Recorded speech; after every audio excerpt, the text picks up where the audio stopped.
showbiz fanatics, anak ni Miss Carmina Villaruel na si Mr. Mabi Ligaspi, abay, nahaharap ngayon sa kabi-kabilang pambabash. Ano nga ba ang nakapaloob sa balitang ito? But before that, if you haven't subscribed yet to my YouTube channel, please don't forget to like, share, and subscribe at hit mo na rin ang notification bell for more showbiz updates. Bago tayo magsimula sa ating updates for today's video, ay nais ko po muna magpasalamat sa lahat po ng mga legit viewers, subscribers, and legit Dover cards po natin na laging nag-aabang at umaantabay sa lahat ng ating mga updates. Maraming salamat po. And for today's video, ito na nga no, pag-usapan natin ito kasi meron po kasing mga lumalabas na mga balita patungkol po dito sa isa sa mga twins nitong si Miss Carmina Villaruel. Ito po si Mr. Mabi Ligaspi. Matatandaan na sa kanilang kaarawan, sa kaarawan po ng kanyang kambal na si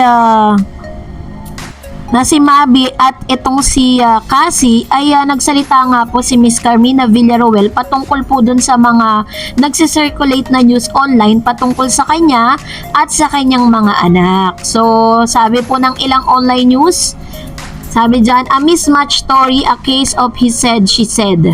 This seems to be at the ending of the real and real-life romance of Kaylin Alcantara and Mabi Ligaspi. On the surface, the Mablin love team look promising, what with a growing fan base and home network willing to back them up. Kung mapapansin po ninyo, sayang talaga yung kanilang naumpisahan kasi nga may promising sila love team pero yun nga nagkaroon po ng problema.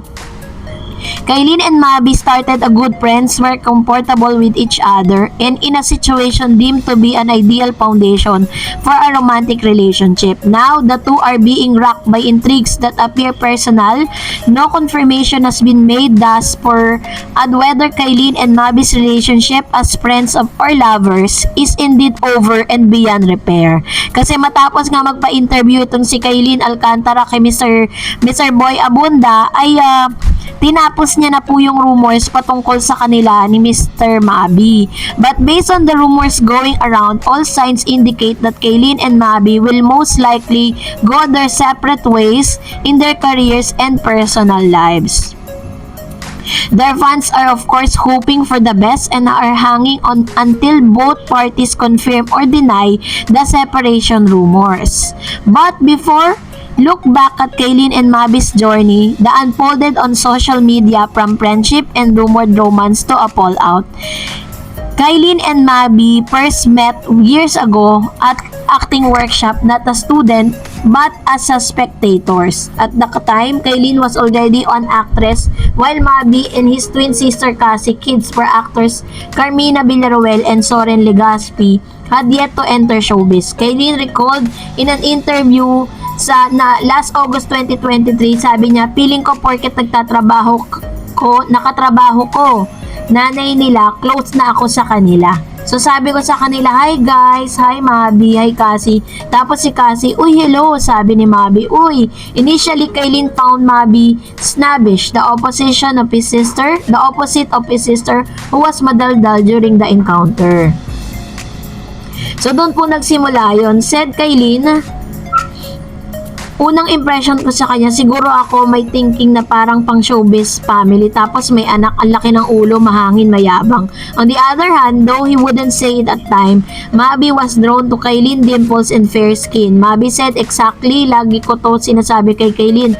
Nung unang tingin, medyo tumibok yung puso ko. Wow, napakaganda niya. Yun. So, fast forward 2018, Cassie and Mabi had signed with GMA Network and would join other young Kapuso talent including Kaylin in the weekend variety showbiz Studio 7. After spending long hours together during rehearsal and taping, Kaylin and Mabi soon develop a bond. Doon po nagsimula yung kanilang friendship at talagang hanggang ngayon ay hanggang sa talagang nakita po natin yung kanilang grabe po yung kanilang relationship, hanggang sa mapunta na po yun sa isang napakagandang relasyon. Pero ngayon nga naiintriga si Mabi kasi yung isa sa mga kasamahan niya po dito po sa tahanang pinakamasaya na si Dasuri, no, na isang Korean na actress. Ewan ko kung Korean actress ba siya or dito na siya nakilala kasi alam ko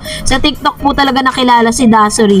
Siya po yung lagi nakikita natin nakasakasama ngayon ni Mabi.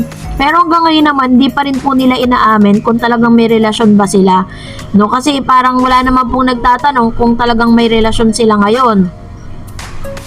So, si Mabi Legaspi at Kaylin Alcantara po ay naglabas ng kani-kanilang statement patungkol sa bagay na ito. Kaugnay doon sa rumored breakups po nila kasi parang nadidiin po kasi yung pangalan dito nitong si Miss Carmina Villaruel na siya raw di umano ay very controlling sa kanyang mga anak at nakikialam doon sa mga relationship nila. More and more showbiz couples na nagbalitang hiwalay na sa iba't ibang kadahilanan. Umaming hiwalay na si Elijah Canlas at Miles, si Chris Aquino at Mark Libiste, si Catherine at si Daniel, si Richard, si Sarah, si Kim Chiu, si Sian Lim, Janine Gutierrez and Paulo Abilino, Yasser Marta at Kate Valdez, Mabi Legaspi and Kaylin Alcantara. Nakakaintriga ang social media post si Kaylin at ang ina ni Mabi na si Carmina Villaruel na nagmukhang mamas boy si Mabi. Ayon sa very reliable source, naglabas ng joint statement sina Mabi at Kaylin kaugnay sa estado ng kanilang relasyon.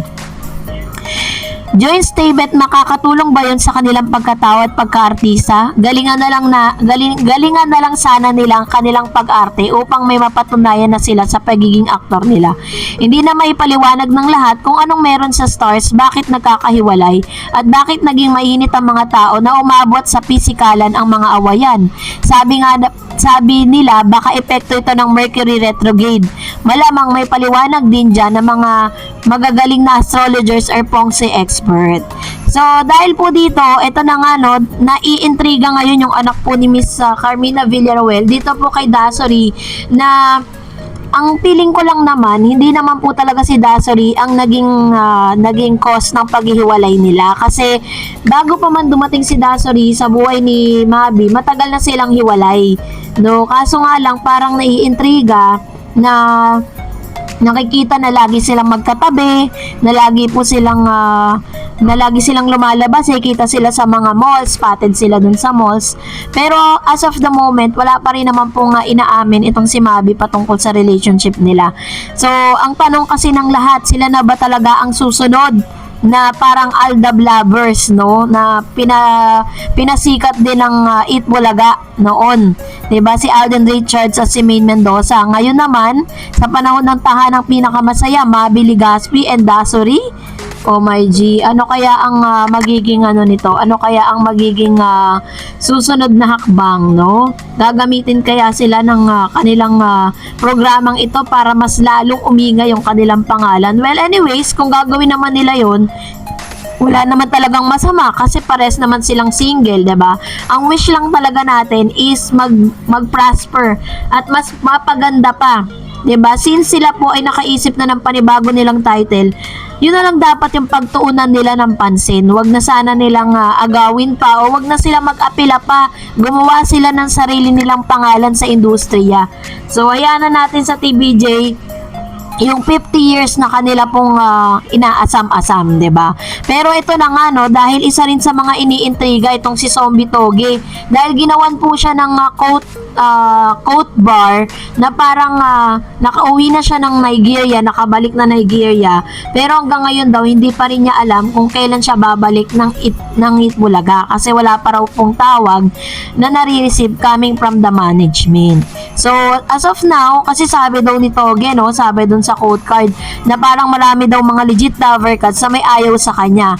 Para daw mas maging okay, siya na raw ang lumayo. Yun ang nakasulat sa code card, which is hindi natin alam kung totoo ba yun, dahil ang totoong dahilan nga ni Mr. Zombie kaya siya umalis dahil nagkaroon siya ng movie noon, 'di ba? Kasama niya po doon si Mr.